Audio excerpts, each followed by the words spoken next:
जो अपने यहाँ से उठा है जी, वो सारे जहाँ पे कर आमीन। अगर आप बेहतर समझें तो हम लोगों को सपोर्ट करें, लेकिन हम आप लोगों को मायूस नहीं होने देंगे, क्योंकि हम ये वादा करते हैं।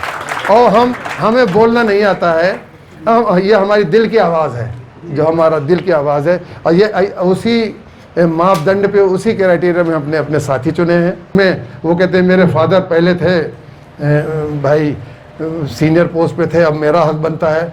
तो अगर ऐसे होगा तो फिर तो ये चला जाएगा। अगर हक बनता है तो हकीम साहब ने जिन्होंने 10 लाख रुपए दिए तो उनके बच्चों को क्यों नहीं बुलाते हैं? इतना बड़ा इदारा है। आरिफ चौधरी साहब के बेटों का तो बदकिस्मती से इंतकाल हो गया, उनके पोतों नाती पोतों क्यों नहीं लाते हैं? उनकी कोई पुरसहाल नहीं है। जब वो आते हैं तो मैं कहता हूँ सिराज भाई अल्लाह के वास्ते, मैं नाम नहीं लेना चाह रहा था, मोहब्बत करते हैं कि इन बच्चों को रिकग्निशन दीजिए। नहीं देंगे।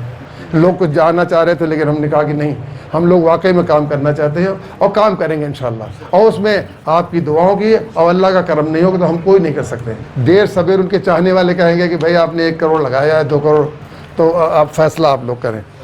एक साहब पॉलिटिक्स से ताल्लुक़ है, हमारे मिनिस्टर भी रह चुके हैं, हम जॉइंट सेक्रेटरी थे और मौलाना आज़ाद एजुकेशन फाउंडेशन में सेक्रेटरी थे और एमडी थे। तो जो अगर पॉलिटिशियन आएंगे तो उनका अपना एजेंडा होता है, हम बुरे सेंस में नहीं कह रहे हैं। और हमारी बात हुई थी तो उनका अपना एजेंडा होगा, टाइम नहीं है। अच्छा, उनकी एज भी मेरे ख्याल में 2-3 साल बाकी है, 3.5 साल बाकी है, 2.5 साल बाकी है जैसा बता रहे हैं। तो फिर क्राइसिस होगा। जो अभी कोर्ट कचहरी हुआ, 2.5 साल के बाद कौन प्रेसिडेंट होगा? ये तो आपस में लड़ाई झगड़ा होगा वहाँ पे, या कोर्ट कचहरी चले जाएंगे। वो खुद भी इतने बड़े काउंसिल हैं, वो कोर्ट में जाके खड़े होकर कहेंगे भाई कि मुझे अब एक्सटेंड कर दिया जाए, तो फिर क्या ऐसे होगा? फैसला आप लोगों को करना है। दूसरी बात मैं कहता हूँ कि जब मुसीबत में था सेंटर, तो जो हजरात अभी आए हैं हम उनको वेलकम करते हैं, मालिक तो आप लोग हैं। तो एक साहब जो 2009 में हार गए थे, उन्होंने सेंटर की सुध नहीं ली आज तक। अचानक एक दिन 14 तारीख लास्ट डेट है, 15 को नॉमिनेशन फाइल हो जाता है। तो मकसद क्या होगा आप लोग तय करें। हमारी बात हुई, कह रहे भाई लोगों के कहने से हम आ गए हैं, मेरा कोई मकसद नहीं है। तो ये सेंटर कुर्बानी जो का जज्बा जो रखते हैं वो लोग आए, जो टाइम दे सकें। यहाँ लोग जो आए वक्त देने के लिए और अपना खून देने के लिए आए। सिर्फ अगर ये समझे कि हमारी पार्टी का ऑफिस हो जाएगा, उससे हल नहीं होगा। एक साहब ने कह दिया कि मैं माफ़ कीजिएगा कि मैं कल भी प्रेसिडेंट था, आज हूँ, कल भी रहूँगा, दुनिया की कोई ताकत मुझे नहीं कह सकती है। हमने कहा कि ऐसा मत बोलिए, कलाम पाक में भी आया है कि अल्लाह को अना और घमंड पसंद नहीं। 2 साल पहले मेंबर बने, उन्हें प्रेसिडेंट लड़ा रहे हैं। अरे भाई 4000 मेंबर में कोई ऐसा कैंडिडेट नहीं जो प्रेसिडेंट का इलेक्शन लड़ सके। उनके अपनी टीम में शहजाद खां थे, दूसरे लोग थे, सीनियर लोग हैं, कमर भाई थे, रज़ा भाई हैं। अगर 9 मई 23 की चिट्ठी हमने ना लिखी होती कि आप 4 जुलाई को, जिसका जिक्र कमर भाई कर रहे थे, तो आज जो आप बैठे इलेक्शन की बातें कर रहे हैं, या जो इलेक्शन हो रहा है, न इलेक्शन होता न कुछ होता। जो स्पेशल एजीएम है उसमें 75 का 95 साल, ये 195 साल उम्र हो जाती। हम अगर आते हैं इंशाल्लाह तो हम पहले दिन से ही इलाज शुरू कर सकते हैं। या हम ऐसे बैट्समैन हैं जो क्रीज में हैं, नो डाउट, बुजुर्ग हो गए हैं, थोड़े से मानते हैं, लेकिन पहली जो बॉल आएगी हमें बॉल नहीं, हमें फुटबॉल नज़र आएगी। और इंशाल्लाह हम पहली बॉल से ही रन बनाना शुरू करेंगे। और ज़्यादातर हमारी टीम में बाबू लोग हैं, सरकारी बाबू हैं। तो हम सुबह आएंगे कि लिस्ट बनाएंगे क्या क्या काम होना है, शाम को देखेंगे भाई 10 काम में 5 काम हुए तो 5 काम हम ट्रांसफ़र कर देंगे अगले दिन के लिए।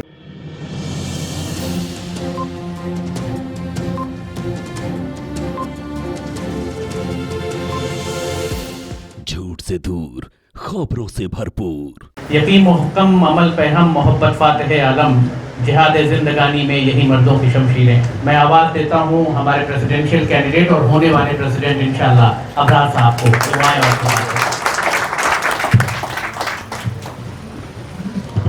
अस्सलाम वालेकुम। मैं सबसे पहले ख़वातीन का शुक्रगुज़ार हूँ कि वो तशरीफ़ लाई और अभी तक बैठी हुई हैं, और बच्चे भी नज़र आते हैं, उनका भी शुक्रिया अदा करता हूँ। कमर भाई ने करीब MOU को उसके जितने इम्पोर्टेंट पॉइंट्स हैं सब टच कर लिए हैं, लेकिन मैं शॉर्ट में टच करना चाहूँगा, क्योंकि जो हमारा मकसद है, जो सेंटर बना था, तो जो MOU जो 5 हैं, 1 से लेकर के 5 तक, ये हकीकत है कि उनमें काम नहीं हुआ है। तो वो बहुत है, और जैसे कमर भाई ने कहा था कि कंटिन्यूस प्रोसेस है, तो हम उसको करेंगे। अच्छा, जो आजकल हालात हैं, इंटरनेशनल हालात हैं, कि जो मुझे कोई गुरेज नहीं है कि मुस्लिम्स को पेंट किया गया है कि जैसे ये टेररिस्ट है पूरी दुनिया में। तो हम लोग जिनसे मिलते हैं तो हम लोगों के बड़े अच्छे ताल्लुकात हो जाते हैं, पड़ोसी, नॉन मुस्लिम हो, सिख हो, ईसाई हो। तो ये जो दूरियां हैं, ये हमें, ये मेन मकसद था, यह इस्लाम के बारे में जो मिसअंडरस्टैंडिंग थी उसे हमें दूर करना था। उस तरफ काम नहीं हुआ, उसे हम मानते हैं। लेकिन हम लोग तो ब्यूटी थे, इसी थे, आप राय दे सकते हैं, आप ये ड्यूटी, हम किसी को क्रिटिसाइज नहीं करते, लेकिन ये ड्यूटी मुखिया की होती है, हेड ऑफ़ द डिपार्टमेंट की होती है। मैं शॉर्ट में टच करूँगा क्योंकि खाना इंतज़ार कर रहा है। खाने और मेरी स्पीच के बीच में नहीं चाहता कि मेरी स्पीच आए। सबसे पहला मेरा होगा कि मेंबर्स की फैसिलिटी बढ़ना चाहिए, हम हमेशा बढ़ाते रहे। अगर आप, पहला हमारा मुद्दा होगा, अगर आप मालूम करें, सब मेंबर हैं, जो बैंक्वेट हॉल के नीचे मेंबर्स लाउंज है, वो हम तारीफ़ नहीं करते। हम और रज़ा भाई और शमीम भाई, कमर भाई, सराज भाई से कहा कि साहब इसे तो बना नहीं है, लेकिन बदकिस्मती से वहाँ वाईफाई कनेक्शन नहीं हुआ, तो मोबाइल का कनेक्टिविटी नहीं है, इसलिए वो ज़्यादा हिट नहीं हुआ, और थोड़ा सा दब करके।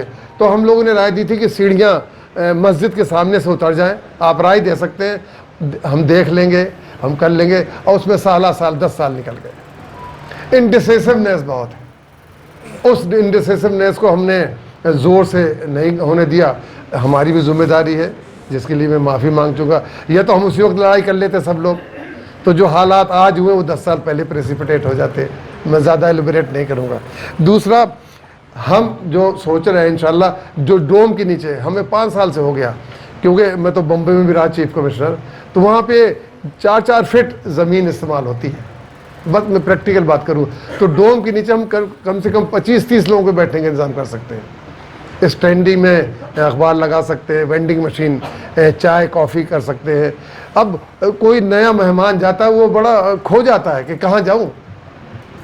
VIP रूम, VIP थे साहब लोग, हम भी नहीं घुस पाते थे कि साहब के मेहमान बैठे हुए हैं। मैं किसी की बुराई नहीं करता हूँ, मेरे ख्याल में 3-4 साल से खुला है, नहीं तो साहब का मेहमान और कोई मेंबर, भाई ये सेंटर मेंबर्स के लिए है। अगर प्रेसिडेंट भी है तो अगर मेंबर आया है कॉमन, तो प्रेसिडेंट को, जो मेंबर है उसको जगह देना चाहिए। ये मेरी सोच है, क्योंकि मेंबर ने आपको बनाया है। अगर ये सोच नहीं होगी तो बड़ा मुश्किल हो जाएगा। अच्छा, हम मैं लंबी लॉन्ग लिस्ट नहीं बनाऊंगा, बड़ी कुछ है जो प्रैक्टिकल चीज़ें हैं जो कर सकते हैं, नहीं तो हवा में तो बहुत बातें हो सकती हैं। कुछ आते हैं, एजेंडा आए हैं, 28-28 पॉइंट के हैं या 20-20 पेज के, वो हम नहीं बनाएंगे। हम तो अब जैसे एक प्रैक्टिकल आइडिया हो कि डोम के नीचे, और जो फर्स्ट फ्लोर में जगह है बालकनी, वहाँ पे हम लोग रेस्टोरेंट कर सकते हैं।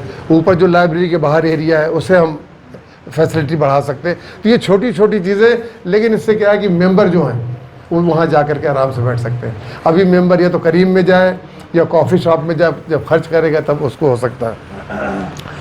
एक दूसरा हमारा जहन में कि इंडिया इस्लामिक कल्चर सेंटर का हम लोग इंशाल्लाह कोशिश करेंगे एफिलिएशन हो जाए।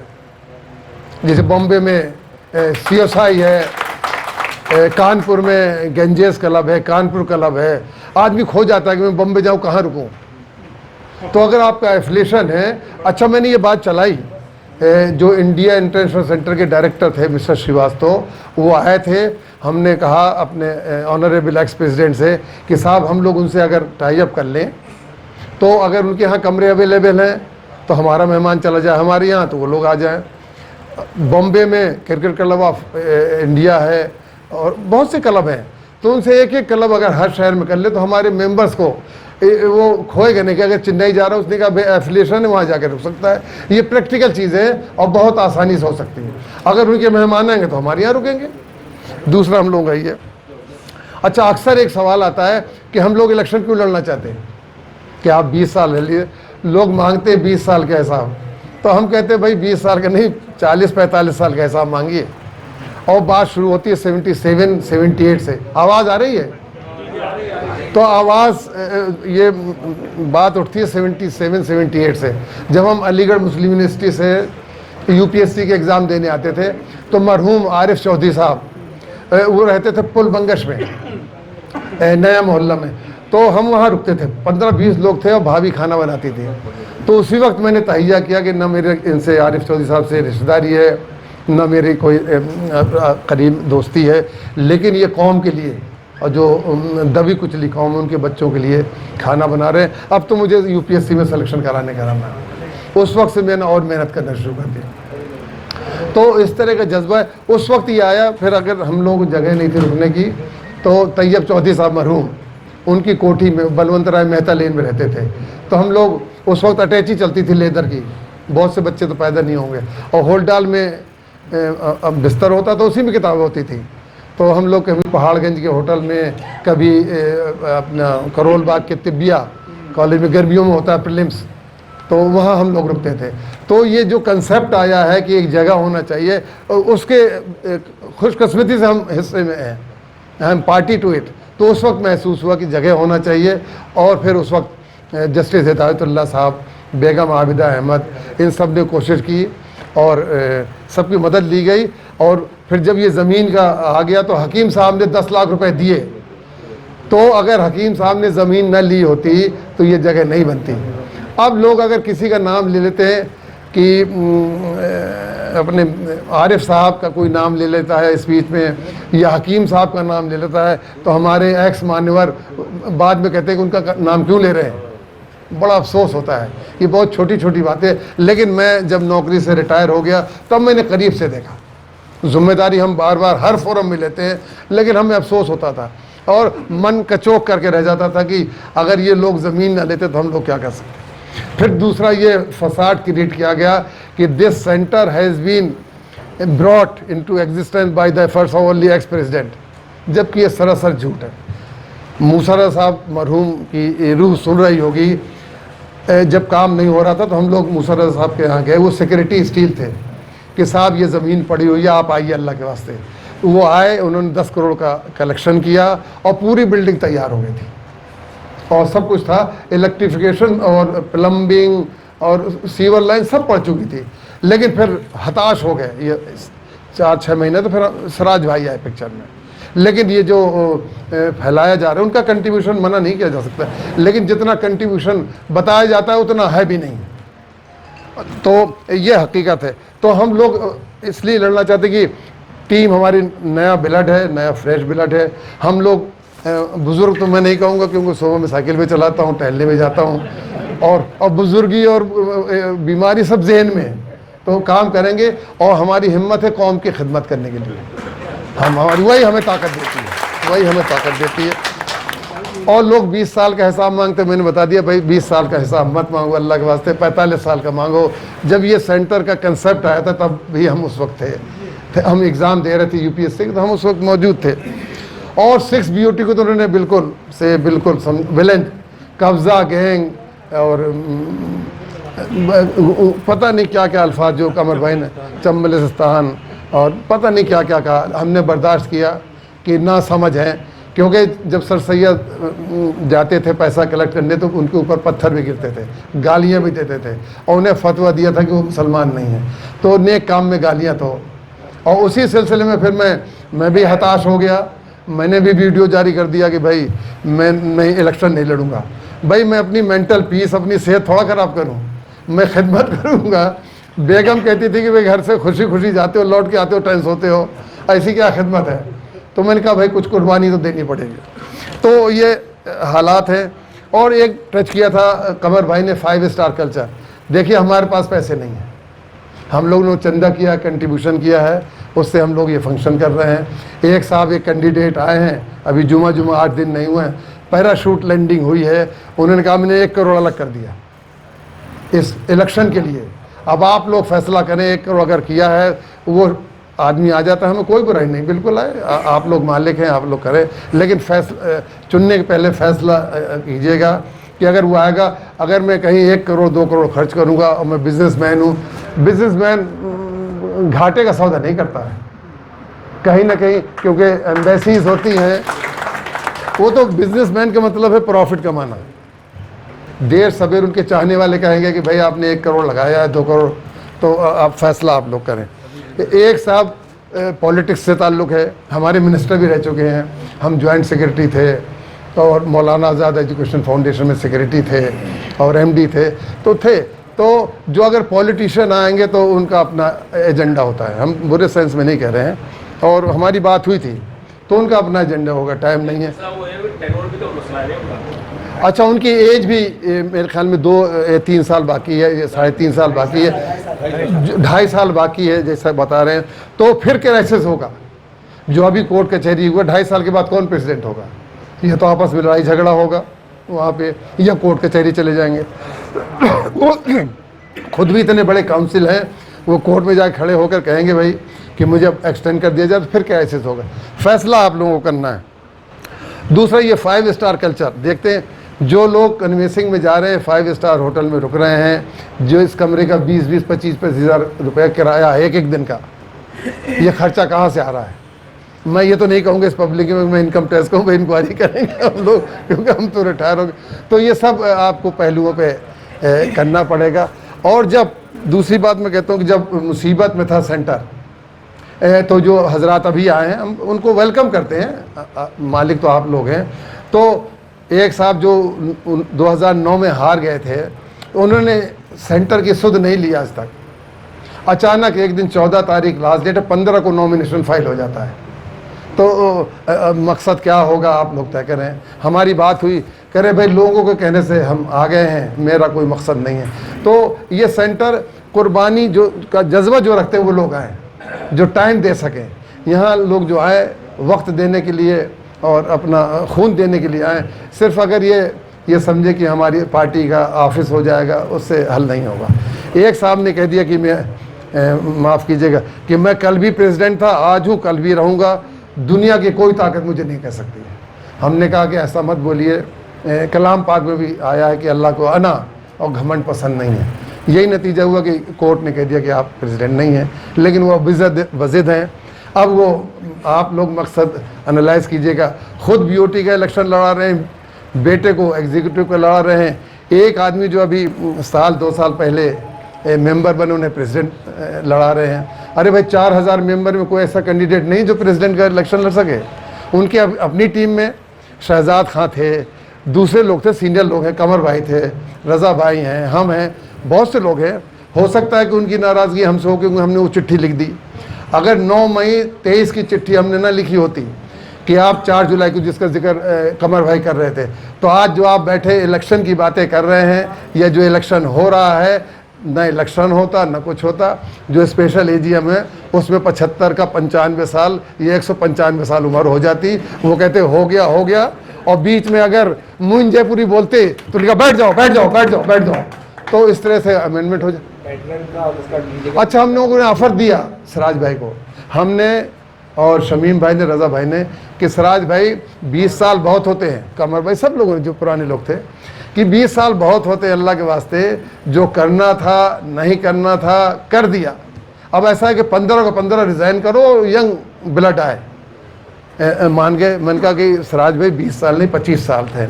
कह रहे कैसे? तो हमने कहा हम लोग मूसा रज़ा साहब की टीम में भी थे, सिराज भाई और हम दोनों ज्वाइंट डायरेक्टर एडमिनिस्ट्रेशन थे। मैं ज्वाइंट डायरेक्टर एडमिनिस्ट्रेशन था, वो जनरल थे। तो हमने कहा 25-25 साल हो गया, अब नाती पोतों के साथ खेलने का टाइम आ गया, हम लोग चलिए। वो कह रहे ना, मैं तो नहीं जाऊँगा, मेरी इतनी बड़ी कुर्बानी है, मैंने सब कुछ लुटा दिया।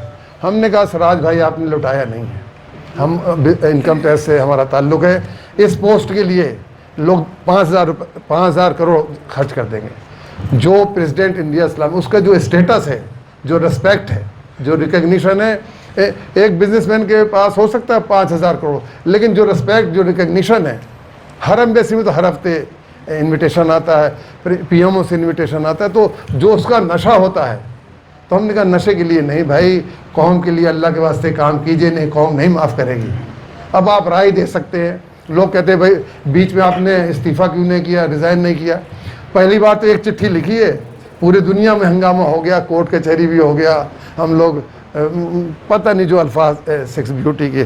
तो इन हालात में इलेक्शन हुआ, हम लोग बिल्कुल इलेक्शन के मूड में नहीं थे। लेकिन लोगों ने कहा नहीं, आप नई जनरेशन को तैयार कीजिए। तो हम लोगों ने कोशिश की है कि नई जनरेशन को, आपसे दरख्वास्त है, हम लोग कंटिन्यूटी के लिए और स्टेबिलिटी के लिए, कंटिन्यूटी है कि हमें मालूम कि हम लोगों को चिन्हित है कि कहाँ कहाँ प्रॉब्लम है। हम डॉक्टर हैं, छोटे मोटे हकीम हैं, हम लोग ने बीमारी डायग्नोस कर ली है। हम अगर आते हैं इंशाल्लाह तो हम पहले दिन से ही इलाज शुरू कर सकते हैं। या हम ऐसे बैट्समैन हैं जो क्रीज में हैं, नो डाउट, बुजुर्ग हो गए हैं, थोड़े से मानते हैं, लेकिन पहली जो बॉल आ गई, हमें बॉल नहीं, हमें फुटबॉल नज़र आएगी और इंशाल्लाह हम पहली बॉल से ही रन बनाना शुरू करेंगे। और ज़्यादातर हमारी टीम में बाबू लोग हैं, सरकारी बाबू हैं। तो हम सुबह आएंगे कि लिस्ट बनाएंगे क्या क्या काम होना है, शाम को देखेंगे भाई 10 काम में 5 काम हुए तो 5 काम हम ट्रांसफ़र कर देंगे अगले दिन के लिए। ये हमारा मकसद होगा। एक चिट्ठी में इतना, अब लोग कहते हैं कि आपने करोड़ रुपए खर्च कर दिया, 50, अगर वो 50 लाख या 60 लाख जो कुछ भी है अगर खर्च ना होता तो मेरे भाई ये सेंटर जो हम कहते हैं कौम का है, सिर्फ कौम से मतलब मुसलमानों से मतलब नहीं है, हिंदू मुसलमान सिख ईसाई पारसी सबका है, ये चला जाता और ये बिल्कुल डायनेस्टिक रूल की तरफ जा रहा था। अभी भी कोशिश हो रही है। एक ग्रुप में वो कहते हैं मेरे फादर पहले थे भाई सीनियर पोस्ट पे थे, अब मेरा हक बनता है। तो अगर ऐसे होगा तो फिर तो ये चला जाएगा। अगर हक बनता है तो हकीम साहब ने जिन्होंने 10 लाख रुपए दिए तो उनके बच्चों को क्यों नहीं बुलाते हैं? इतना बड़ा इदारा है।